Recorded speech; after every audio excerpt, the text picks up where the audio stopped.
Hola, muy buenas noches, bienvenidos a este programa especial de 24/7 Canal de Noticias. Como saben, en estos días se cumplen 2 años de la pandemia, 2 años de la peor crisis mundial que tuvimos que atravesar en este siglo XXI. Nosotros, con nuestro equipo de Prima Multimedios, realizamos un informe donde hacemos un recorrido sobre los hechos más importantes que sucedieron en estos últimos 2 años, pero sobre todo qué significó y qué nos dejó a la humanidad. Los invitamos a verlo. Pandemia. A 2 años del último día normal del mundo. Se cumple el segundo aniversario de la crisis mundial más importante de nuestras vidas. De todo lo que pasamos, ¿aprendimos algo? Sobre el filo del 2019, el mundo giraba como si nada, sin saber que a la vuelta de la esquina lo esperaba una crisis sanitaria, económica y social sin precedentes, que llegaría de manera paulatina, pero implacable a cada uno de sus rincones. Las noticias al 30 de diciembre de ese año hablaban de una rara enfermedad que afectaba al poblado de Wuhan, en China, pero no había de qué preocuparse, ya que, según las autoridades, todo estaba bajo control. Alerta de spoiler, no lo estaba.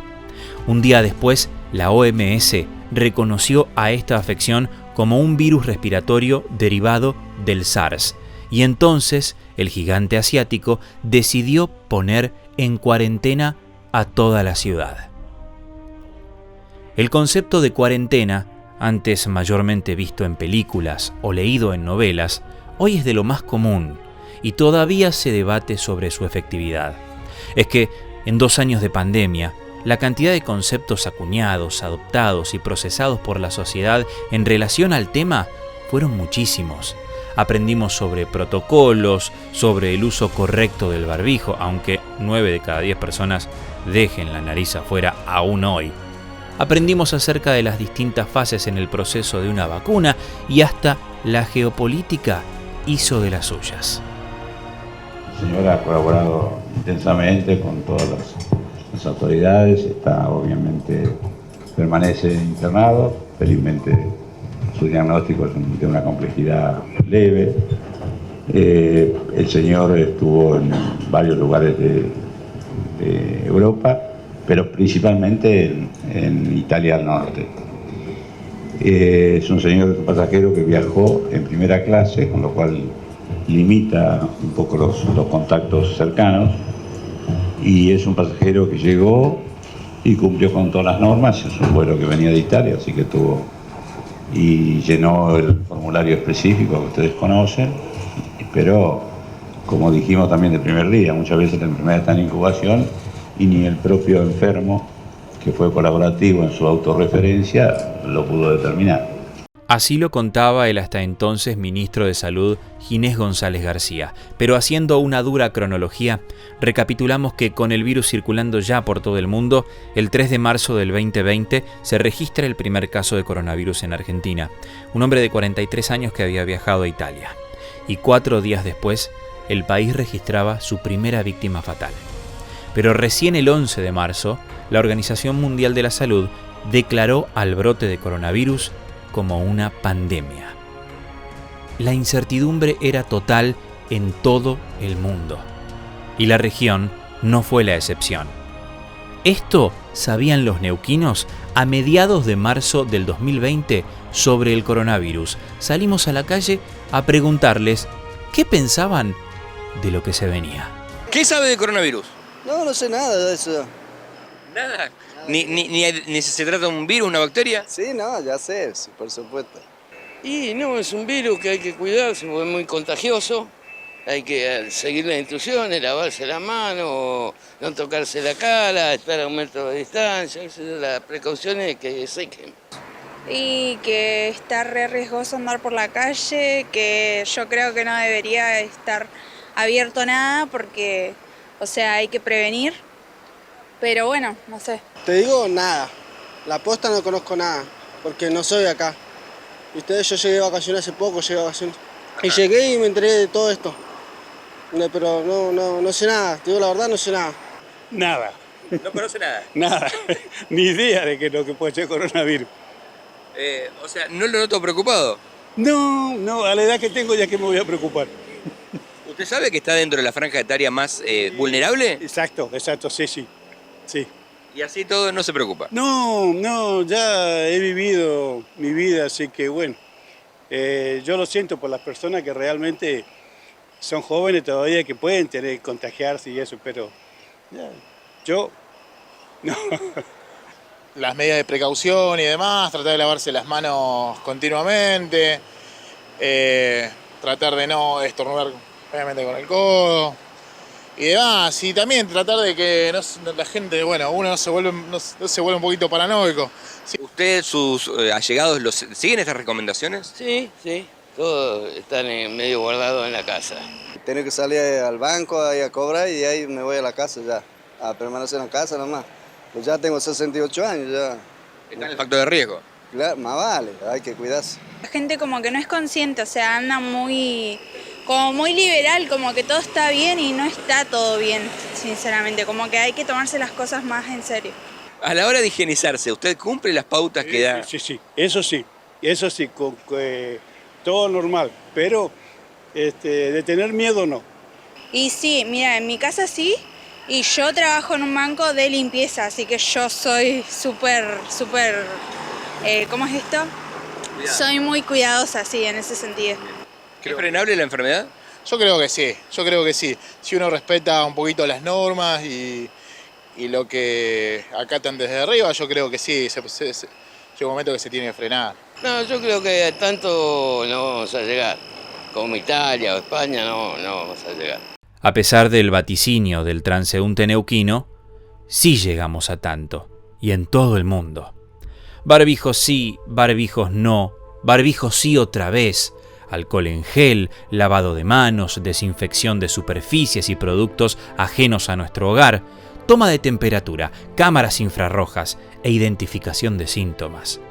Teletrabajo para quienes podían, se suspendieron las clases y luego el ASPO, el aislamiento social preventivo y obligatorio en todo el territorio nacional.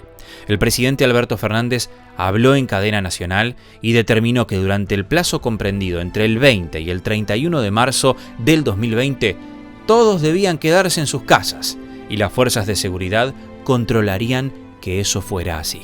Por ese decreto, a toda la Argentina, a todos los argentinos, a todas las argentinas, a partir de las 0 horas de mañana, deberán someterse al aislamiento social preventivo y obligatorio. Esto quiere decir que a partir de ese momento nadie puede moverse de su residencia. Todos tienen que quedarse en sus casas. Es hora de que comprendamos que estamos cuidando la salud de los argentinos. Esta medida la hemos dictado ahora tratando de que los efectos sobre la economía sean lo menos dañinos posibles. Es una semana la que viene corta, porque lunes y martes era feriado. Y hemos decidido prolongar esta medida que se inicia a las 0 horas del día de mañana hasta las 24 horas del día 31 de marzo. Hemos adelantado el feriado del día 2 de abril, donde recordamos y homenajeamos a los caídos en Malvinas, para el día 31 de marzo. Y el día 30 de marzo lo vamos a declarar feriado puente, para que de ese modo tengamos todos estos días la posibilidad de quedarnos en nuestras casas y evitar seguir trasladando el virus de persona a persona. Van a seguir teniendo los negocios de cercanía abiertos, van a poder ir a los almacenes, van a poder ir a los supermercados, van a poder ir a hacer compras en negocios de cercanías, a una ferretería, a las farmacias permanecerán abiertas, pero entiéndase bien que a partir de las 0 horas la prefectura, la gendarmería, la policía federal y las policías provinciales estarán controlando quién circula por las calles. Todo lo que vino después sigue fresco en nuestra memoria, sobre todo lo que nos pasó a nivel emocional. Perdimos contacto físico con familiares, con personas queridas. Hubo ejemplos irracionales de restricciones como el impedimento al papá de Solange de acompañarla, de acompañar a su hija, en sus últimos momentos. Se acabaron los mates compartidos, los abrazos fraternales, los besos apasionados, y hasta se dejó de usar darse la mano como un saludo o para cerrar un acuerdo. Ahora es con el puño.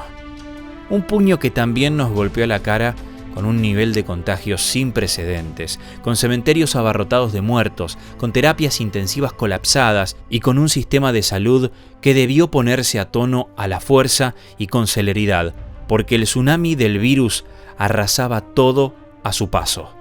Entre las imágenes más tiernas y más tristes se encuentran los saludos a distancia entre abuelos y nietos. ¿Le extrañas mucho? ¿Le extrañas mucho al abuelo? Dale un besito. ¿Le va a dar un besito? Aquí. Oh, la abuelita. ¿Está? Besito, abuela, decile, te extraño mucho, abuelita. Te extraño, abuela Elena, decile. Te extraño mucho. ¿Ma? Yo. Oh, te extraño, abuela. Te extraño comer una empanada.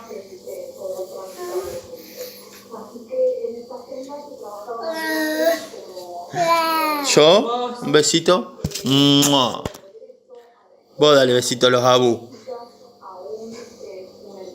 Te extraño, mucho, Yo mucho te extraño, decirle. Dale besito a los Abu.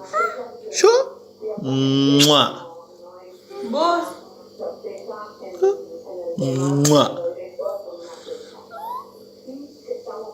Yo te extraño. A ver.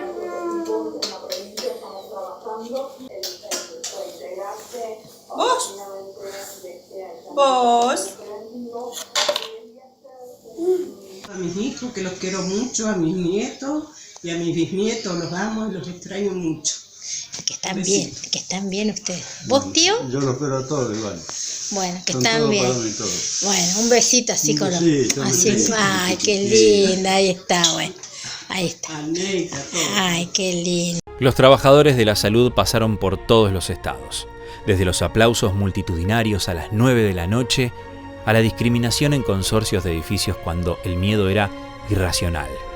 Y su trabajo, incansable pero extenuante para ellos, los convirtió en héroes. Aunque también había irresponsabilidad social, y la pandemia se terminaba por un rato solo para los que podían. Los amigos, chao coronavirus, no tenemos miedo. Grande Alberto, grande, venciste el coronavirus. Más allá de la irresponsabilidad y la falta de empatía, todavía había esperanza que llegaba desde el aire. ¿Qué fue lo que cambió el juego? Ciertamente las vacunas. Con su llegada la esperanza se renovó.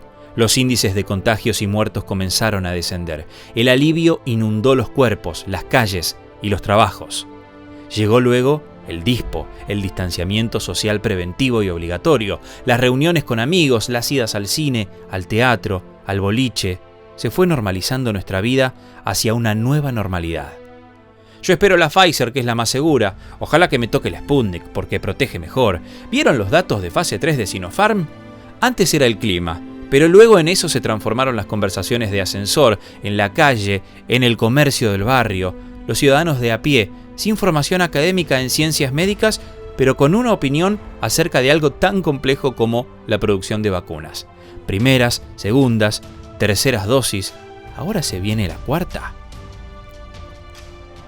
Marchas anticuarentena, funcionarios antivacunas y anticuidados, vacunatorios VIP y festejos de cumpleaños sin justificación fueron solo algunos de los desaciertos de la política que mostró por momentos su cara más miserable, en ambos lados de la grieta, y en el medio, la sociedad. Una sociedad que debió aprender a subsistir en medio de una crisis sin precedentes, que se llevó a cientos de miles de vidas, empleos y relaciones. Una sociedad que debió reinventarse a la fuerza, que aprendió a los ponchazos que la salud es lo más importante y que su cuidado viene de la mano del amor y que si eso se cae, como dice la canción, todo alrededor se cae.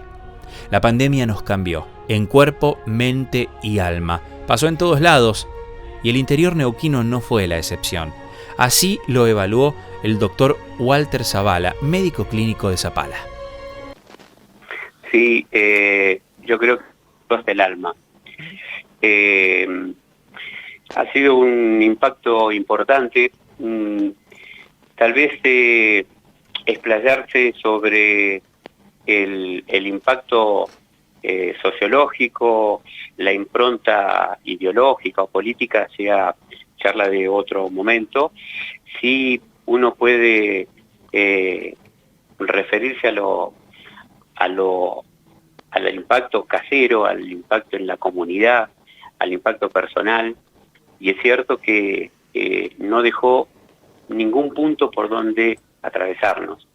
La verdad que cuando me preguntaste si podíamos charlar un ratito, digo, 2 años ya, pareciera que hubiese sido allá lejos y en el tiempo, y sin embargo es algo que todavía estamos con los coletazos. De golpe aparecen otras situaciones a nivel mundial y parece que este virus nunca estuvo con nosotros, que fue historia, y todavía estamos sintiendo los últimos coletazos. Realmente nos impactó, y nos impactó fuerte, nos golpeó en muchos lugares, en muchos muy sensibles, y es cierto que a algunos nos pasó también por la profesión, y nos dejó agujeros muy grandes. Walter, bueno, vos tenías hace 2 años atrás una relación muy especial con la gente de nuestra zona rural, la gente de nuestros campos, sobre todo allí en el centro norte de la provincia del Neuquén. ¿Qué pasó durante la pandemia? Bueno, la gente que vive en la zona rural, lo mismo que le pasó a la gente que reside en comunidades aún las más chicas, quedaron muy aislados, y el impacto que digo en salud, lo que más dolía ver, además de estar en el día a día con aquel que se infectaba, que se internaba, que la pasaba tan mal, y algunos hasta lo que le costó la vida, obviamente, había una preocupación también latente que la enfermedad esta nos permitía avisorar era qué estaba pasando y qué iba a pasar con aquellas enfermedades crónicas que dejaban de asistirse por todo esto. Es decir, estábamos peleando, hubo gente que la peleó mucho más feo en la trinchera, pero estábamos en la trinchera y al mismo tiempo mirando de reojo hacia los costados porque tenemos una casuística, un grupo de pacientes con enfermedades crónicas, hipertensos, diabéticos, y ni hablar de las enfermedades oncológicas, enfermedades reumatológicas, que estaban quedando a un costado y por supuesto que eran afectados y eran pacientes de riesgo para esta enfermedad y que a muchos le costó la vida justamente por pertenecer a ese grupo de enfermedades crónicas. Pero estábamos con la angustia de las dos cosas, de tratar de salvaguardar y proteger la vida de aquellos que se infectaban con este virus, pero también sabíamos que teníamos una asignatura pendiente con toda otra población que la dejamos a un costado como si lo de ellos hubiera generado un impasse, como si un auto se descompone, lo dejas a la banquina y cuando lo arreglás lo pones en marcha de nuevo y salís. Claro. Las enfermedades de este tipo no frenan, no esperan, siguen. Además, Walter, era y es un enemigo invisible que uno ya no podía saber por dónde venía, era la imagen de la muerte. El virus, si te tocaba, era la imagen de una muerte cercana, de un padecimiento, de que te ponía realmente en mucho peligro. Nuestros mayores arrinconados porque eran los de mayor riesgo, nuestros pibes y pibas porque podían ser transmisores. Ustedes como profesionales, Walter, conviviendo con esta situación, en muchos casos sin poder ver a la familia porque podían ser transmisores al estar en contacto, fue toda una primera época que nos sacudió como un tsunami. Sí, es cierto, y esos son de los impactos que decíamos al principio, en donde de golpe uno dejaba de ver a la familia y si bien yo tengo hijos más grandes que obviamente entienden, había profesionales con hijos pequeños que cómo le explicabas vos que no podías tocar al papá cuando volvía, que el papá estaba o la mamá, que por ahí mucho más cercana y de la cual muchos dependemos del aspecto femenino en nuestras casas, porque realmente son aquellas que manejan y muchas veces tienen que salir ellas a trabajar y a hacerse cargo como de todo. ¿Cómo explicarle a los hijos que no pueden tocar a su mamá, que no la pueden ver por 2 o 3 días? ¿Cómo hacer para no ir a ver a los abuelos? ¿Qué pasa con sus primos? Con sus amiguitos del barrio. No había escuela, estaban inmiscuidos en algún teléfono celular, a lo sumo mirando televisión, pero la verdad que se tomaron un montón de medidas en las cuales parecía que uno estaba, en muchos casos, en un campo de concentración, donde estaba esperando a ver en qué momento a uno le tocaba. Y por supuesto que más allá de la enfermedad en sí, que ya tenerla ya era toda una situación, porque tampoco uno tenía certeza y era como que estaba esperando a ver en qué momento, en qué segundo se le agravaba para que tuviesen que llamar a la ambulancia y llevarlo al hospital. Nos encontramos al mismo tiempo y ahora mismo con las secuelas de esto, porque no es que uno tenía o tiene la enfermedad, se acabó, le dieron el alta y se terminó la angustia. Muchos pacientes, pero muchos, han quedado con secuelas psicológicas. Gente que no se atreve a salir a la calle, gente que tiene trastornos para dormir, para descansar, para juntarse nuevamente con sus afectos. Esas secuelas que han quedado han sido de una relevancia muy importante, con las cuales el mundo va a tener que seguir lidiando, más allá de que estemos ya pasando esta gran ola, y creo que el germen se ha quedado a vivir con nosotros. Veremos de qué manera lo vamos a tener arrinconado, pero esto es una cuestión latente, pero ahora tenemos que luchar para defendernos de este virus que encima va mutando, va cambiando su identidad, y también de las secuelas de todo tipo que han quedado en la comunidad. O sea que esto no se terminó ni se termina mañana. Esto continúa con otras medidas, pero va a continuar. También el médico Juan José Servidio nos dio su análisis sobre los 2 años que han pasado en esta pandemia, desde varios aspectos, los clínicos, pero también los humanos y sociales. Tal cual, y yo dividiría la cuestión en dos situaciones. Una, primero, considerar que hasta el día de ayer en todo el mundo murieron 6 millones de personas por este virus. Esto determina en nosotros mismos, en la población general, la aparición del miedo a la muerte. Obviamente, seguro, aquellos que eran más frágiles o que son más frágiles o que somos mayores, ¿no? Pero a eso se le suma también los miedos propios de cada uno, que cada uno de nosotros tiene. Estaba el miedo general a la muerte, con todos los días la cantidad de muertos que había, y bueno, y eso es altamente traumático. Por otro lado, la gente que iba falleciendo y los seres queridos no los podían despedir, estaban en terapias intensivas, internados. Eso determinó y determina al día de hoy todavía duelos que no se pueden hacer o duelos truncados, ¿no? A eso le podemos sumar también las secuelas múltiples de aquellos que lograron zafar, que pudieron salir de la terapia intensiva y todo. Hay secuelas múltiples que hasta el día de hoy no sabemos muy bien cuáles son, cómo van a ser y si se van a resolver, ¿no?